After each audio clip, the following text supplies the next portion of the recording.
I love drawing a lot. It's one of those things that I do and think, man, I should do this more often, no matter how often I do it. And because I love it so much, I started making a story out of it. And here's a little bit of that story through its characters. Hey everyone, join along with me as we draw my webtoon characters. So, I hope you liked that little introduction. Thankfully, it didn't take me as long as the previous videos, but I enjoyed making it because it's made from the background of the piece that I'm drawing on screen. And now that I think about it, the background is beautiful.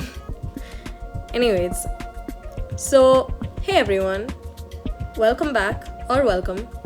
I am Charlotte. I am a writer, a digital artist, an artist in general, a graphic designer, amongst other things, I think.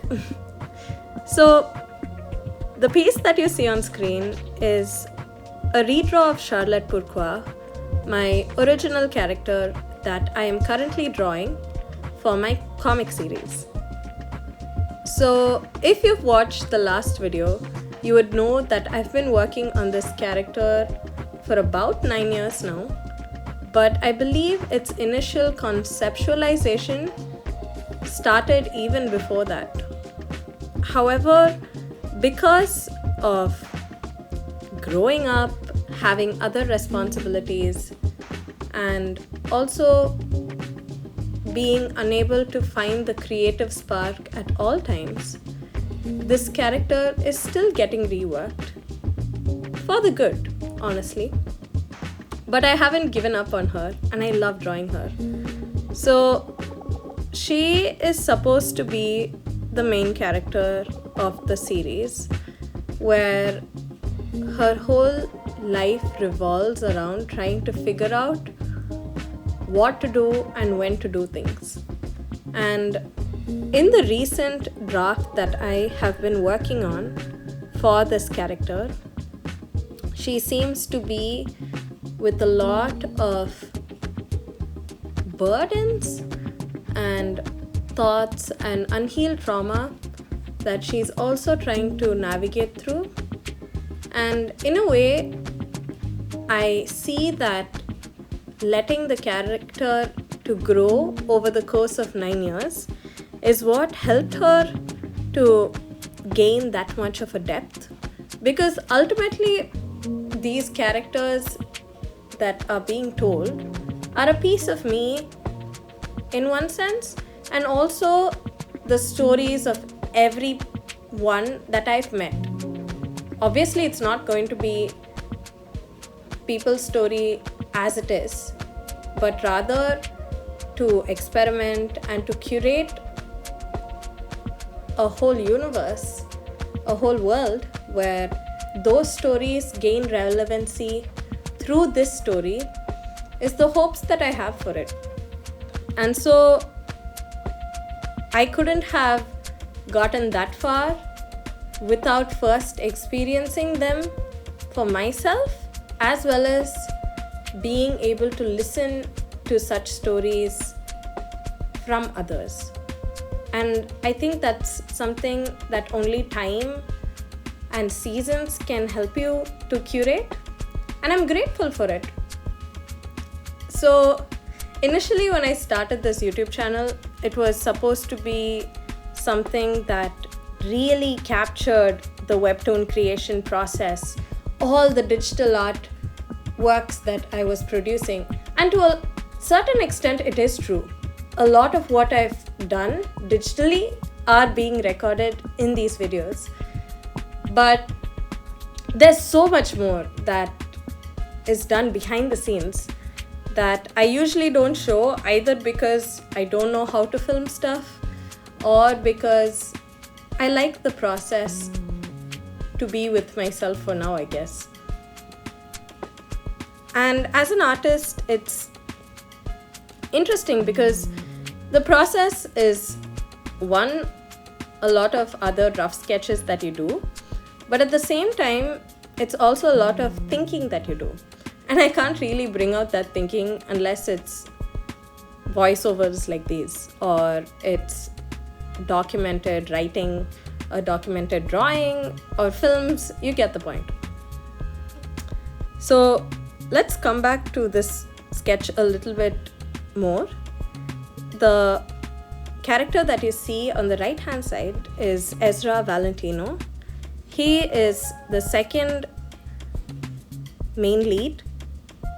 I guess he's also a primary main lead in the novel and the comic series. But he was actually not there in the first few drafts, to be honest. Because growing up, I was very conscious of wanting a story that just focused on a singular character. However, as I grew, I realized that having just a character works to a certain extent. But for this story to become better, a secondary character who also shares the limelight would be a better approach. And that's how Ezra was born. Ideally, I thought Charlotte was supposed to represent me, and then Ezra would be what I was not. However, again, as you grow up, as you experiment more and more, you realize you can't really isolate yourself from a certain character or a certain work. And so invariably, I think my actual personality is actually more of Ezra than Charlotte in the current version of the series that is being written right now. However, because this is a series that's been in the making for a while now, it's hard to say that either one of them are such and such to my actual character, because they're constantly changing. And by the time this comes out, I actually have no idea who they would represent and what they would represent fully yet. That's part of the creative process also, I think.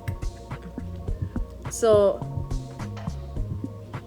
I think the reason I really love these moments to just sit down and talk about what's happening on screen or what I'm doing with my life or about the story is because it's representative of who I am to a really large extent. And I've talked about it in one of the previous videos where I dive into how things like my interest in art and history and museums are often reflected in my pieces. But it doesn't stop there, right? You can also see it in the way they dress up, the clothing choices, the color choices, and even the way I started editing these videos are reflective of design work that I do. And so every piece that you create is ultimately more nuanced than people realize. And that's the beauty of it, because you think there's only a certain layer to each piece, but it's years of the same story that's been in the making, at least for this piece on screen or pieces that I do relating to the webtoon. Other pieces like art studies aren't as deep, yet still they also convey a deeper message of years of hard work and years of continuing to refine the same skill. And it's taught me so much more than just creating a story. And it's never just a story. But I'm almost done with this piece on screen, and as you can see, this is how it turned out. I actually posted the final result on my Instagram. You can go check it out at Charlotte_Pourquoi. But that's one piece. So this piece that you see on screen is the first panel of the second chapter of the comic series. So the other day, which was perhaps a week ago, I think, I started to finally go back to drawing the webtoon, or in this instance, to color the webtoon. So I finished this initial sketch at least 7 months ago, and then I abandoned it because I was too overwhelmed by the sense of the comic series. However, after I posted the 2.5 hour process video of mine of chapter 1. As I was editing it, I realized that I don't want to give up on this comic series, because it's easy to abandon a project, but it's harder to keep going, and I really, really do want to bring this story to life. And so, although it is taking a long time, I'm still not ready to give up. And I think that's a good thing. So, this first panel of the second chapter is supposed to be a panel of Charlotte and her best friend. Not yet sure of how I would script the dialogues. I have a rough version of it storyboarded, but I'm not sure if it makes sense to the story anymore because it's constantly getting reworked. So we'll see how that goes as well. But that's one side of it is creating this long-term project that's been in the works, but also another side is exploring your creative side. And I've had so much fun with doing that, because if you've seen the previous videos, you know I started picking up the keys a little bit. I did give it up a little bit for the past 2 months now, but it's still something that I enjoy. Secondly, I started doing watercolors, and man, it's so fun. Y'all have no idea. And somewhere I think being able to explore and then combine that experience to what you've already learned into your other skills is such a fun experiment. Yes, it gets tiresome sometimes because you have a certain deadline to finish and stuff like that. Those things really bug you down. But if there's nothing of that sort and you just get to create and combine those things, it's such an exhilarating experience because you're combining one set of skills with another set of skills, and then it just start making sense, and then you're creating these unique things that you wouldn't have done if you hadn't learned that weird thing that you were bad at first and then you progressively got better at. I only wish that all of you who get to view these videos also get to experiment that and experience that for yourselves, because man, I love doing it. Anyways, that is pretty much all I had to say regarding creating, which is what I've been doing a bit more often these days. And also about how intentional consumption really does reflect in your work, because you're constantly inspired, you're constantly wanting to do more, create more, and so you're training your mind to do it. And I'll be very honest with you, the days when I'm creating non-stop are the days where I am full of joy, and the only way I get that joy is when I spend time with Jesus, and there's no way around it. So you see the cycle that is there. And yeah, that's about it. I think also, on a random note, colors are such a privilege. I think we don't give colors enough credit, and it shows. It really does show. Because tell me how we take colors for granted. Like, what? It really does liven up our experience of the world, you know? And of all the tools that I've been able to manipulate skills-wise, the mastery of color has always been the most intriguing to me. I wouldn't say manipulate, but rather to wield through, if that makes sense, like how you wield a weapon. That is more along the lines that I'm talking about. It's such a beautiful journey to,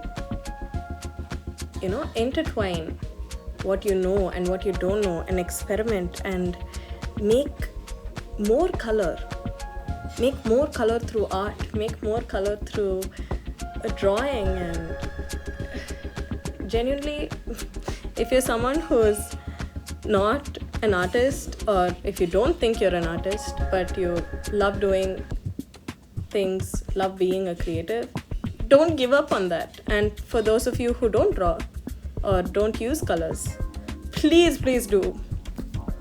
It will genuinely change your perspective if you're intentional about it, and if you really think about the way it appears on everything around you.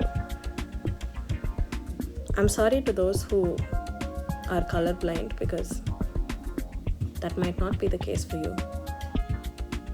But I hope that even the grayscale aspect of it helps you to really appreciate life, because grayscale again shows the variety of color around you. So this panel is also almost done. I hope you had fun just sitting down and hopefully sketching with me in these past 15 minutes. Take care. I'll see you soon. Follow me at Charlotte_Pourquoi on Instagram for more. Bye.